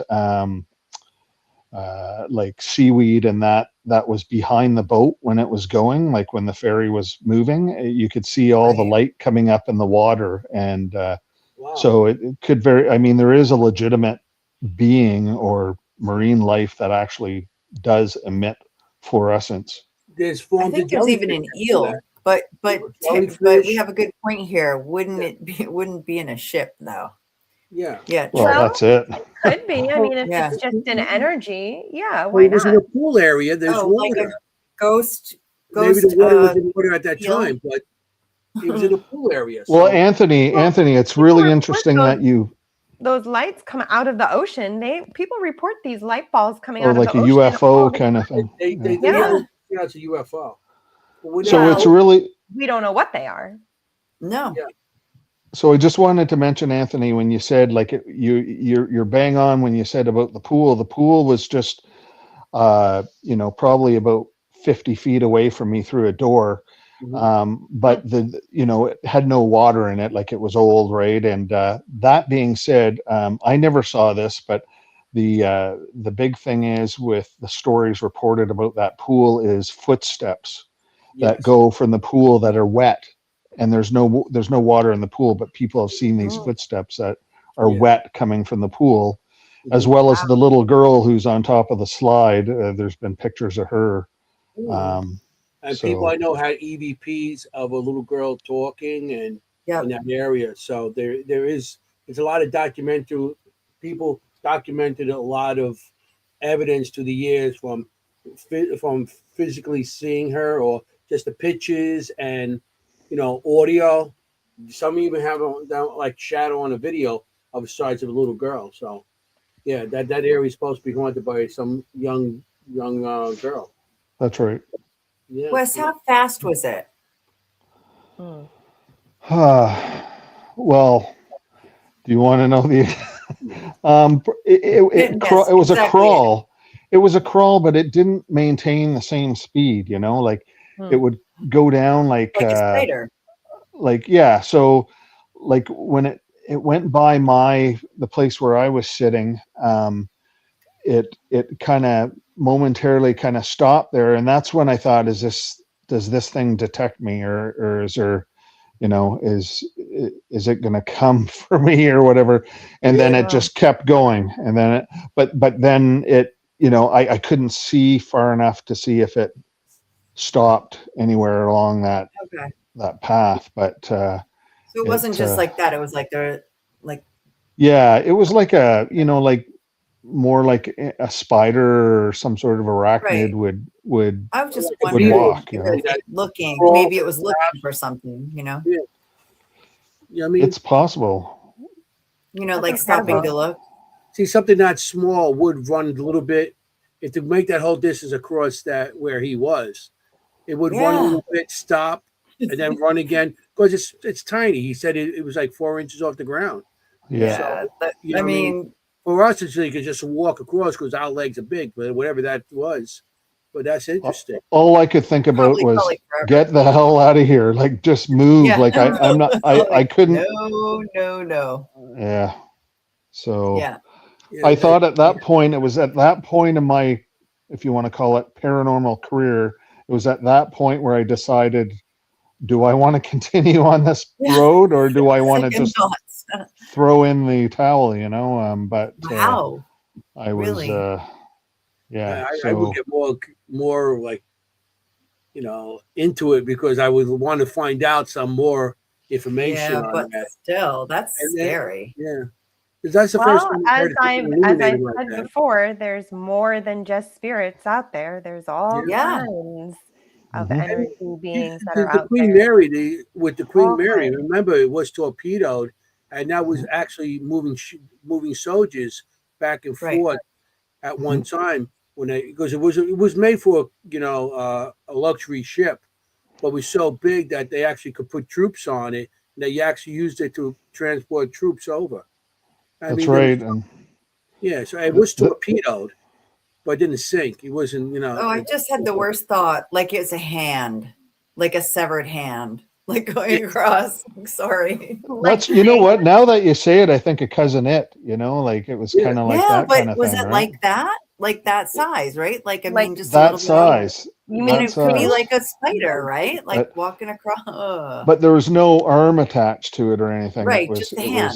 Right, like a severed hand. Yeah. Maybe it was a hand. But It could the be, hand would right? emanate light. You could from a see the spirit. hand. You couldn't see the rest of the body. Maybe it was somebody I know everyone's that mad at was me for that one. crawling across the floor. It's Like possible. trying to kill itself Jenny. across the floor. That's why they stopped and they kept on going. I mean, Yeah, but We could come up light with part of anything. it doesn't make sense. Yeah. The light part of it With doesn't the make sense to me luminescence. with the luminescence with a regular spirit I does not agree. make sense to me No. at all. I mean, if the No. spirit's It's not not some- strong, it's not going to be able to illuminate the maybe whole body. Maybe it can illuminate a part of the body. No, but that Right. kind of illumination is not really something we associate with spirit No. entities. Yeah. It And I isn't. think you're right. You're thinking one dimensional. When you think Yeah. about like the elementals and that, like people often Uh-huh. overlook that part of it, and Yeah. that's it could very well be something like that, think- which it makes sense, right? So, but Oh, at for that point sure. in my career, I wasn't in depth enough for the paranormal to understand all the parts of it. I mean, I'm still learning. I don't Oh, by same. any means Yeah. say I know it all, because I don't. None of us But do. We all that's are. the whole, my interest is the learning part, and Mhm. you know, telling people my stories, and people are gravitated towards them, or they're, Yeah. you know, they're interested, and you know, I love that, you know, that's what I love, you know. But to other people, you know, they're just like, hokey pokey, whatever, you know. Well, you know, that's, you got to open up your mind to it, you know. I mean, there've been several people I've met over the years who have been very closed minded, and I said, just come with me. And there's another picture there you'll see that I sent to you, where I've done we do a like an open paranormal night at a place that we used to it's an old psychiatric hospital. There you go. And so we would take people on these tours, and show them the right way to do investigations. Yeah. Split them up into different groups, and you know, because I mean, you can't obviously have a big group like that on investigation. Are But those body bags on the floor there? I beg your pardon?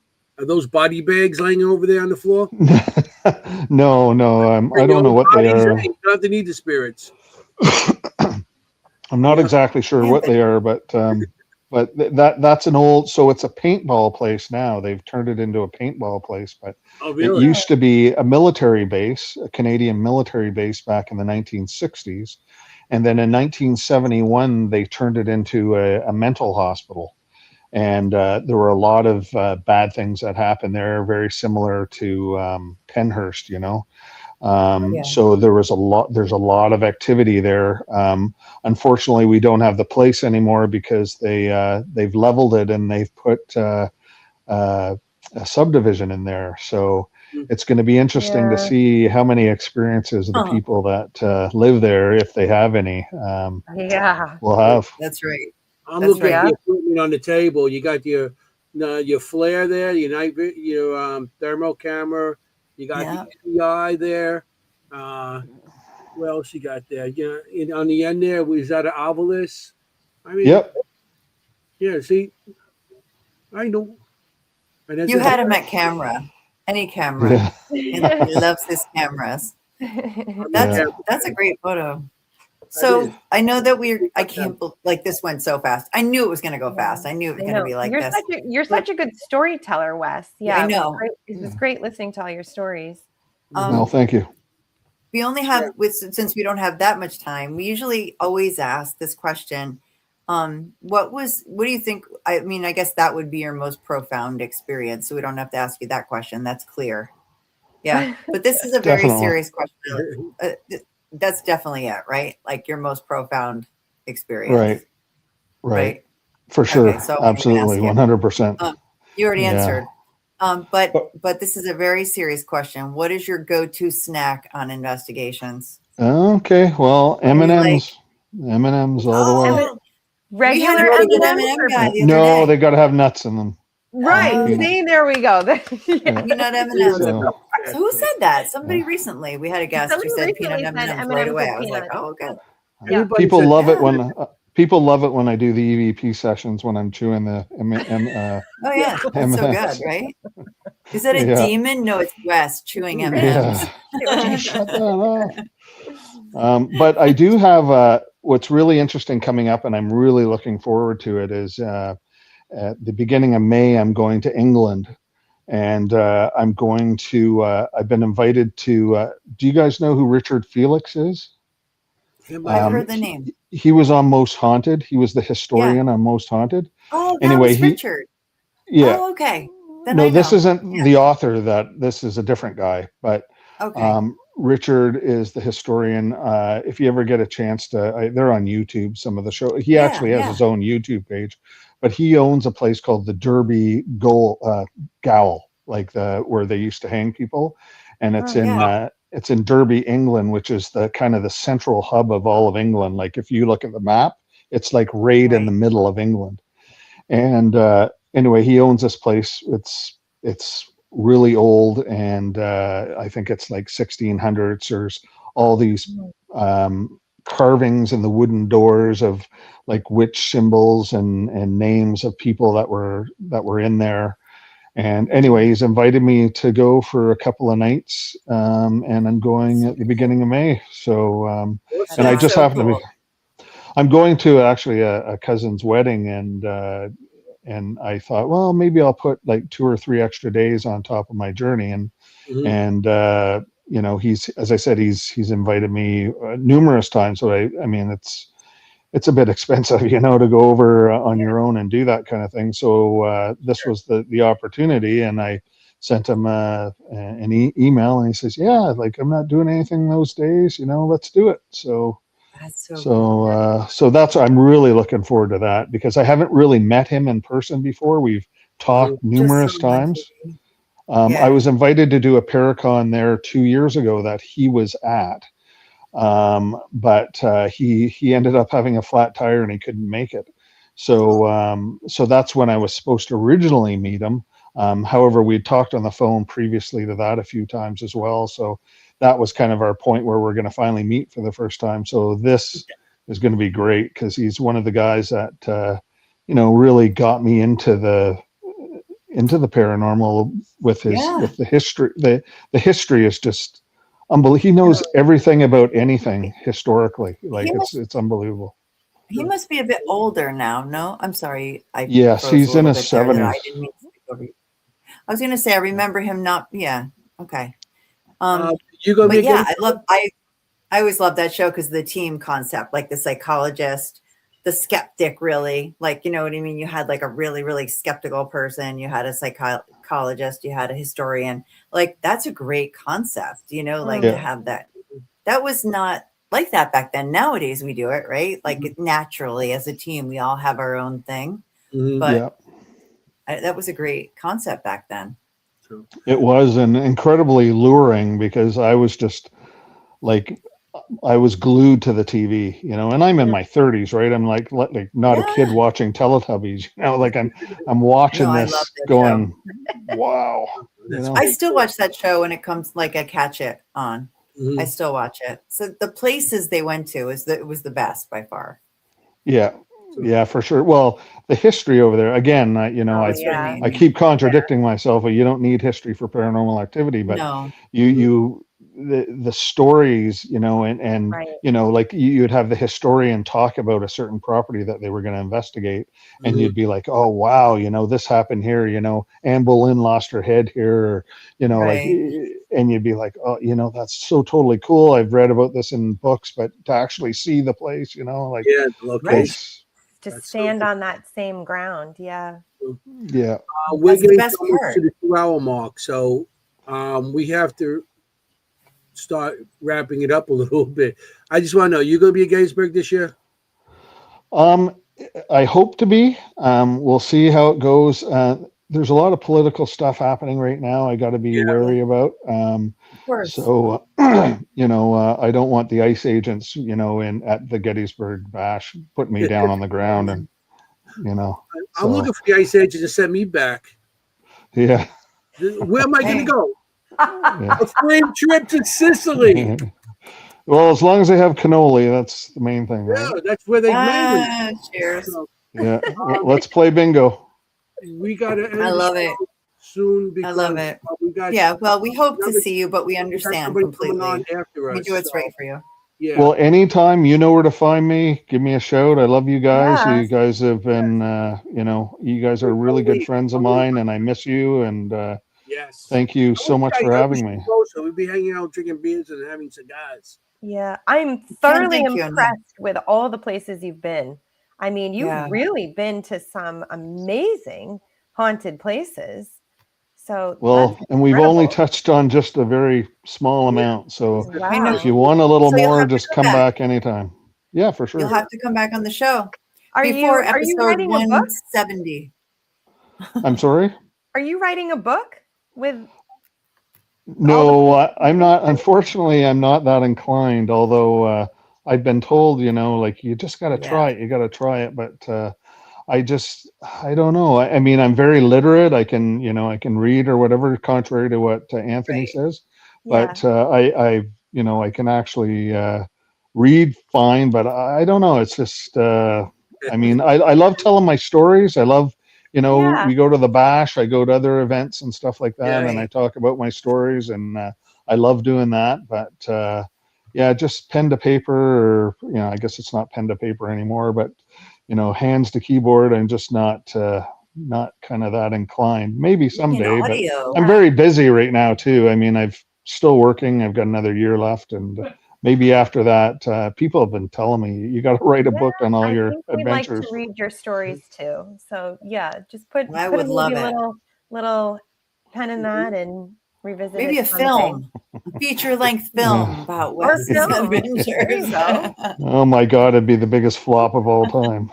Leonardo DiCaprio playing Wes Coleman. Yeah.